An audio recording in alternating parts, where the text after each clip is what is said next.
Hello friends, welcome to our vlog. ಇವತ್ತಿನ recipe chapati ಮತ್ತು ಹಾಗಲಕಾಯಿ ಪಲ್ಯ ಬ್ರೇಕ್ಫಾಸ್ಟ್ಗೆ. ಅಯ್ಯೋ, ಹಾಗಲಕಾಯಿ ಪಲ್ಯನ ಅಂತ ಸ್ಕಿಪ್ ಮಾಡಬೇಡಿ ವಿಡಿಯೋನ. ಟೇಸ್ಟಿಯಾಗಿ ಚೆನ್ನಾಗಿ ಮಾಡಿದ್ದೀವಿ. ಯಾವ ಥರ ಬರುತ್ತೆ ಅಂತ ನೀವೊಂದು ಸಲ ಮಾಡಿಕೊಂಡು ತಿಂದು ನೋಡಿ. ಹಾಗಲಕಾಯಿ ಪಲ್ಯ ಮತ್ತು ಚಪಾತಿ ಕಾಂಬಿನೇಷನ್ ಸೂಪರ್ ಬ್ರೇಕ್ಫಾಸ್ಟ್ಗೆ.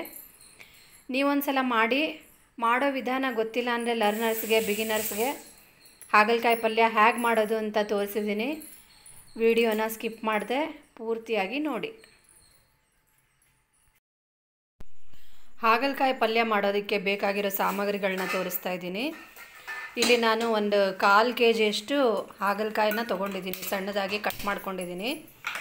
ಈ ಹಾಗಲಕಾಯಿಗೆ ಕೆಲವೊಬ್ಬರು ಉಪ್ಪು ನೀರಲ್ಲಿ ನೆನೆಸೋದು ಅಥವಾ ಹುಣಸೆ ಹಣ್ಣಿನ ನೀರಿನಲ್ಲಿ ನೆನೆಸೋದು, ಆಮೇಲೆ ಅದ್ರ ಕಹಿ ಎಲ್ಲ ಹೋಗಲಿ ಅಂತ ನೀರಲ್ಲಿ ತೊಳೆಯೋದು ಎಲ್ಲ ಮಾಡ್ತಾರೆ. ನಾನು ಆ ಥರ ಇಲ್ಲೇನೂ ಮಾಡಿಲ್ಲ. ಯಾಕಂದರೆ ಹಾಗಲಕಾಯಲ್ಲಿರೋ ಗುಡ್ನೆಸ್ ಎಲ್ಲ ನಮ್ಮ ಬಾಡಿಗೆ ಸಿಕ್ಕಲಿ ಅಂತಂದ್ಬಿಟ್ಟು ಹಾಗಲಕಾಯಿನ ಜಸ್ಟ್ ತೊಳೆದ್ಬಿಟ್ಟು ಕಟ್ ಮಾಡಿ ಇಟ್ಕೊಂಡಿದ್ದೀನಿ ಅಷ್ಟೇ. ಆಮೇಲೆ ಇಲ್ಲಿ ಪಕ್ಕದಲ್ಲಿ ಒಗ್ಗರಣೆಗೆ ಸ್ವಲ್ಪ ಈರುಳ್ಳಿ ಇಟ್ಕೊಂಡಿದ್ದೀನಿ. ಆಮೇಲೆ ಸ್ವಲ್ಪ ಬೆಲ್ಲ ಚಚ್ಚಿಟ್ಕೊಂಡಿದ್ದೀನಿ. ಆಮೇಲೆ ಒಂದು 4-6 ಎಸಳು ಬೆಳ್ಳುಳ್ಳಿ ತೊಗೊಂಡಿದ್ದೀನಿ. ಮತ್ತು ಈ ಕಡೆ ಪಕ್ಕದಲ್ಲಿ ಒಂದು ನೆಲ್ಲಿಕಾಯಿ ಗಾತ್ರದಷ್ಟು ಹುಣಸೆ ಹಣ್ಣನ್ನು ತೊಗೊಂಡು ಅದು ಹಿಂಡಿ ಅದರ ಹುಣಸೆ ರಸ ಇಟ್ಕೊಂಡಿದ್ದೀನಿ. ಆಮೇಲೆ ಕಡಲೆಬೇಳೆ ತೊಗೊಂಡಿದ್ದೀನಿ.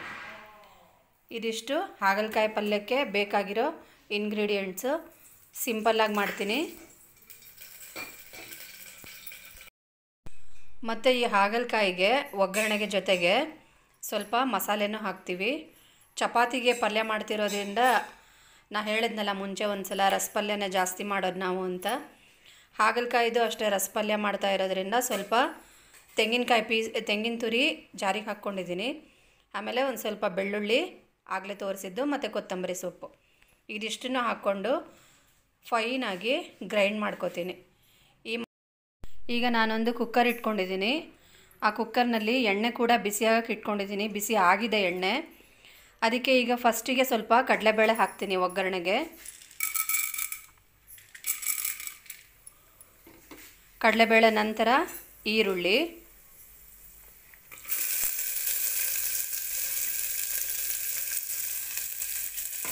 ಇದು ಸ್ವಲ್ಪ ಫ್ರೈ ಮಾಡ್ತೀನಿ.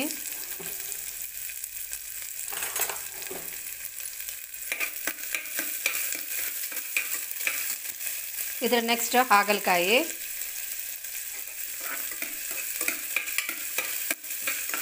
ಈರುಳ್ಳಿ ಸ್ವಲ್ಪ ಕೆಂಪಾಗಬೇಕು.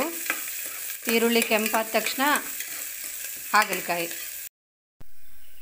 ಈಗ ಹಾಗಲಕಾಯಿ ಇದನ್ನು ಒಂಚೂರು ಎಣ್ಣೆಯಲ್ಲಿ ಬಾಡಿಸ್ಕೋಬೇಕು.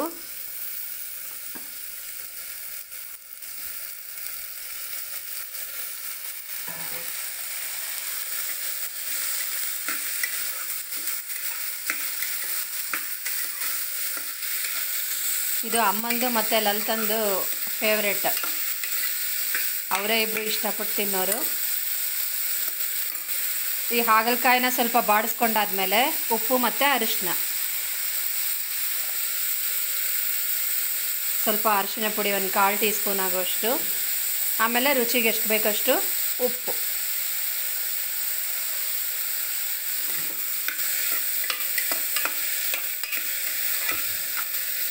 ಈಗ ಇದನ್ನು ಫ್ರೈ ಮಾಡಿದರೆ ಸ್ವಲ್ಪ ಹೊತ್ತು ಫ್ರೈ ಮಾಡಬೇಕು. ಈಗ ಇದಕ್ಕೆ ಹುಣಸೆ ರಸ ಹಾಕ್ತೀನಿ. ಫ್ರೈ ಆಗಿದೆ ಸ್ವಲ್ಪ ಹಾಗಲಕಾಯಿ ಉಪ್ಪಲ್ಲಿ. ಈಗ ಈ ಹುಣಸೆ ನೀರಿನಲ್ಲಿ ಕೂಡ ಫ್ರೈ ಮಾಡಿದ್ರೆ ಅದರ ಕಹಿ ಸ್ವಲ್ಪ ಇದರಲ್ಲೇ ಹೋಗಿಬಿಡುತ್ತೆ.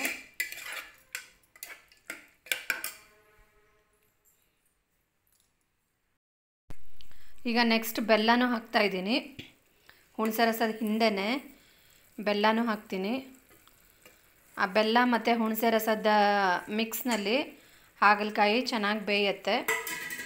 ಕೊನೆಯದಾಗಿ ರುಬ್ಬಿಟ್ಕೊಂಡಿರೋ ಮಸಾಲೆನ ಹಾಕ್ತೀನಿ.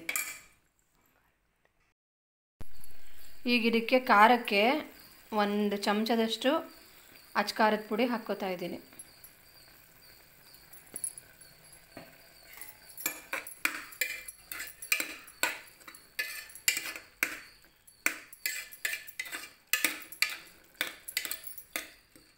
ಇದಾದ ನಂತರ ರುಬ್ಬಿಟ್ಕೊಂಡಿರೋ ಮಸಾಲೆ,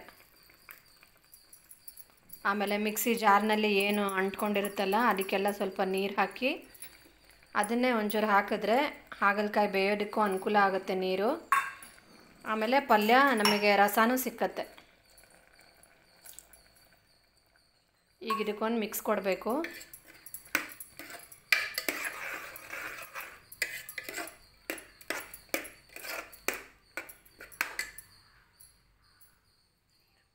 ಇನ್ನೊಂದು ಸ್ವಲ್ಪ ನೀರು ಹಾಕ್ತೀನಿ, ಇದಕ್ಕೆ ಗಟ್ಟಿ ಅನ್ನಿಸ್ತಾ ಇದೆ. ಇಷ್ಟು ಸಾಕಾಗುತ್ತೆ.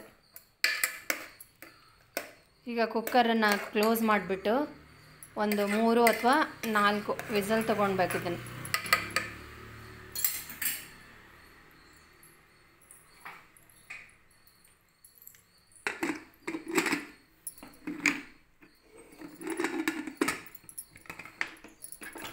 ಈಗ ಒಂದು 4 ವಿಸಲ್ ತೊಗೊಂಡ್ರೆ ಚೆನ್ನಾಗಾಗಿರುತ್ತೆ ಹಾಗಲಕಾಯಿ ರಸ ಪಲ್ಯ.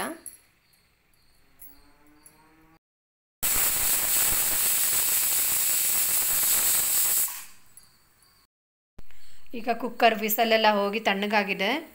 ಕುಕ್ಕರ್ ಲಿಡ್ನ ಓಪನ್ ಮಾಡ್ತಾ ಇದ್ದೀನಿ.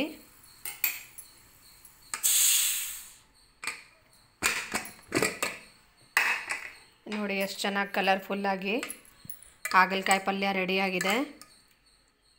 ಬೆಂದಿದೆ ಚೆನ್ನಾಗಿ.